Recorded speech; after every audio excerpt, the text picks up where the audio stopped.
বিয়ের পূর্বে ছেলেদের সাথে সম্পর্কে যুক্ত থাকা বোন আমার, জানা বিচারে লিপ্ত থাকা বোন আমার, মোবাইলে কম্পিউটারে নিজের উলঙ্গ ছবি প্রচার করা ভাই এবং বোন আমার, নিজেকে তো তুমি অমুসলিম বলে দাবি করো না, নিজেকে তো তুমি বেঈমান বলে মনে করো না, তোমাকেই তোমার রব বলছে ইয়া আইয়ুহাল্লাযীনা আমানু, হে তোমরা যারা ঈমান এনেছো নিজেকে মুসলিম মনে করো। তো যার উপরে তুমি ঈমান এনেছো, যার দেওয়া নিঃশ্বাসে তুমি জীবিত আছো, যার দেওয়া হায়াতে তুমি এই দুনিয়াতে গর্ব করে দাম্ভিকতার সাথে, তিনি তোমাকে বলছেন ইত্তাকুল্লাহ, ওনাকে ভয় করো, আল্লাহকে ভয় করো।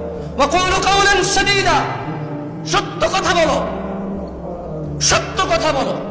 ইউসলিহ লাকুম আ'মালাকুম, তুমি ঈমান আনার পর যদি আল্লাহকে ভয় করো এবং তুমি আল্লাহকে ভয় করো, যদি সত্য কথা বলো, ইউসলিহ লাকুম আ'মালাকুম, তিনি তোমার কৃতকর্মকে শুধরে দেবে। সুবহান।